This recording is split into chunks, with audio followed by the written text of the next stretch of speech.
Mazel tov to Max and the Kaufman family. We are so thrilled to celebrate with you today. Our Kabbalistic tradition has the following story to tell us. At the beginning of time, God's presence filled the universe. When God decided to bring this world into being to make room for creation, God first drew in a mighty breath, contracting God's self. From that contraction, darkness was created. And when God said, "Let there be light," the light that came into being filled the darkness, and 10 holy vessels came forth, each filled with primordial light. God sent forth these 10 vessels like a fleet of ships, each carrying its cargo of light. Had they all arrived intact, the world would have been perfect. But the vessels were too fragile to contain such a powerful divine light. They broke open, split asunder, and all the holy sparks were scattered like sand, like seeds, like stars, landing everywhere. That is why we humans were created, to gather the sparks no matter where they are hidden. And when enough holy sparks have been gathered, the broken vessels will be restored, and Tikkun Olam, the repair of the world, will finally be complete. Therefore, it should be the aim of all of us to raise these sparks from wherever they are found and to elevate them to holiness by the power of their soul. With their focus on Tikkun, it is perhaps no surprise then that the Kabbalists ascribe mystical meaning to the counting of the Omer, the 49 days between Pesach and Shavuot, which we celebrated just yesterday. That word, Omer, can literally be translated as sheaf, because the original purpose of this counting was to focus on that critical period between the barley and the wheat harvests, in order for seasonally appropriate offerings to be brought to the temple in Jerusalem. Nonetheless, over the 17th and 18th centuries, the Kabbalists envisioned this journey from Egypt to Sinai as an opportunity to assist in heralding in the Messianic era and the redemption of the cosmos, the ultimate tikkun, through prayers, actions, and intentions each day of the Omer that would bring about the harmony of the heavenly and earthly realms. It is perhaps no coincidence then that at the conclusion of the Omer, our celebration of Shavuot, we read the story of Ruth, who begins her own journey of tikkun through among the Omarim, the sheaves, of the field of her future husband, Boaz. As a result, we can ask these good questions about what tikkun means and what elements comprise it, as taught to us by Ruth, as well as her mother-in-law Naomi, the two protagonists of our Shavuot tale. Naomi, early on in our scroll, declares dramatically, "Al tikrena li Naomi, kirena li Mara, ki hemar shadai li me'od." Do not call me Naomi, call me Mara, for God has made my lot very bitter. Put differently, Naomi undoubtedly and understandably feels burdened by life after losing her husband and 2 sons. Naomi certainly has merit to claim that she has rolled the dice and ended up unlucky, or like she has drawn the short straw. For our sakes and on a less extreme level, we could extrapolate this to mean that there is something missing or a gap that needs to be filled. In regards to tikkun, I would suggest, perhaps obviously, that for something to be fixed, there needs to be something that is broken in the first place. Put simply, if it ain't broke, you can't fix it to begin with.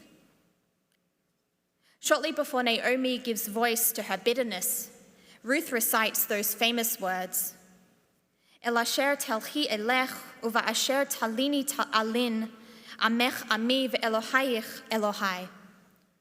Where you go, I will go. Where you lodge, I will lodge. Your people will be your people, and your God will be my God. Here, a learner that I was studying with at the Tikkun Leil on Thursday night at the downtown JCC pointed out wisely that there appears to be a hierarchy to this oath. First, Ruth pledges her loyalty to Naomi, the inner circle with whom she is already comfortable with and committed to. Subsequently, she pledges allegiance to Naomi's people, the community that Naomi is a part of and with whom Ruth may already have some familiarity, but who she is now choosing and is taking that risk that she will find her place in and belong to it.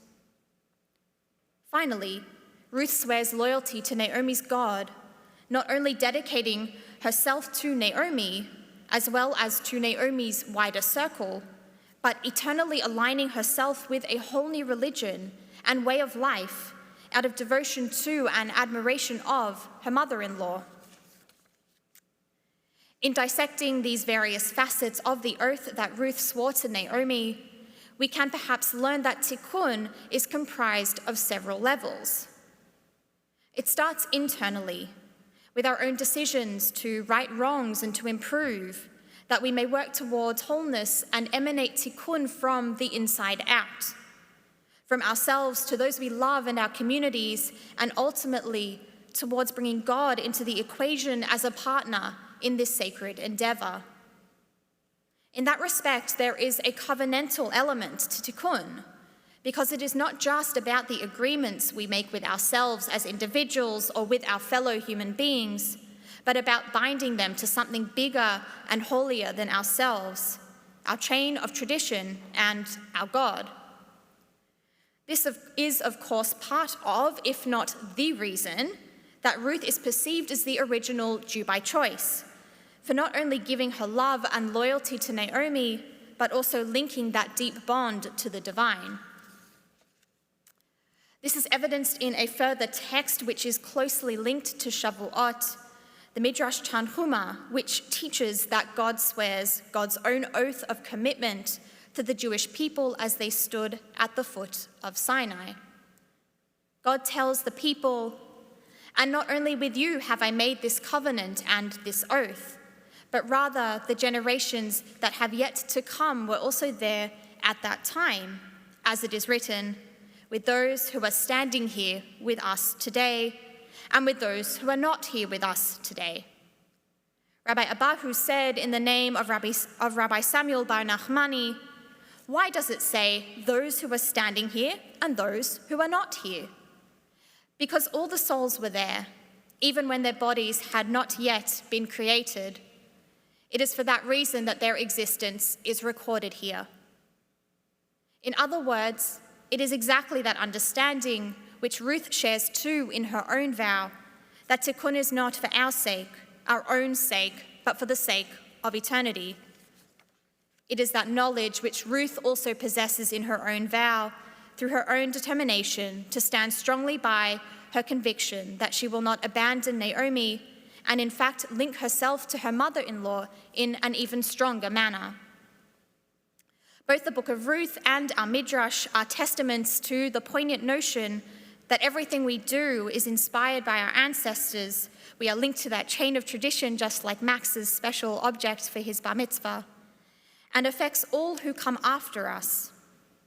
That we do not exist in a vacuum, but are in fact all connected from previous generations to the next.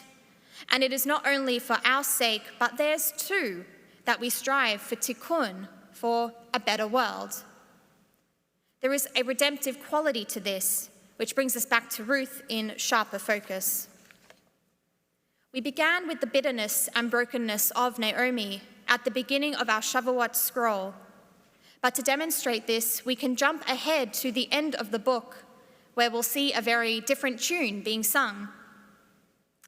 The book of Ruth concludes with our protagonist remarrying Boaz, a relative of Naomi's, and together they conceive a son, to which the women of Bethlehem, their new hometown, proclaims, "Baruch Adonai asher lo hishbit lach goel hayom v'yikareh shemo b'Yisrael." Blessed is Adonai, who has not withheld from you a redeemer today, and his name will be declared among Israel.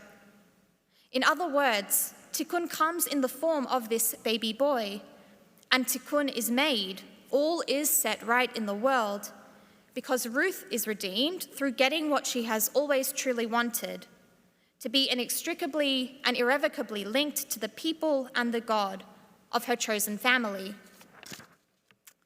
Not only that, but the tikkun through the birth of the child, like with all tikkunim as we are discovering, has even more significant implications for the people that Ruth is joining and that her son is being born into. Ruth and Boaz's son is called Obed, and the very last verse of our scroll tells us that Obed will beget his own son, Jesse, who will then become the father of David. Whilst it does not specifically say King David or the one who will become the king in Israel or something of that nature, our tradition will teach us that this David is none other than the same sovereign who is thought of as the Messiah. Resultantly, and to put it more plainly, Ruth, who chooses Judaism of her own accord, will become the great-grandmother of the biblical figure who is held up as our ultimate redeemer, the shepherd who will shepherd in days of peace and perfection. And what could be more of a tikkun than that? As for Naomi, it is worth mentioning that she experiences her own special form of and special role in this redemption, for she becomes the baby's wet nurse. Thus, she is to be lauded for her part in nurturing the future Messiah, yet the tikkun actually runs even deeper than that.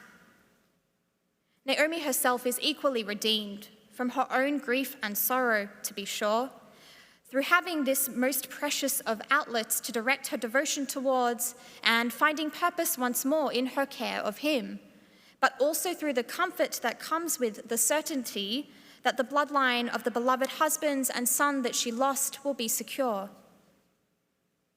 So what does the book of Ruth have to teach us about tikkun in the end? That ultimately, tikkun is a form of redemption, as it means the bringing together of pieces of our world that we feel are shattered. From the individual level to our communities and even with our God, we thus make a sacred covenant, a vow, that we will do our best to gather the divine shards and count our way towards days of wholeness once again. In that quest, we pursue and we pray attain that most precious gift of peace, as we learn about in another threefold promise that Rabbi Slatsky mentioned, the priestly benediction found in this Shabbat's parasha, Naso. The priestly benediction ends with these words, which serve as my own blessing to you this morning. Yisa Adonai panav elecha v'yasem lecha shalom. May God turn God's face towards you and grant you the most precious gift of peace. Ken Yehi Ratzon, may it be God's will. Shabbat Shalom.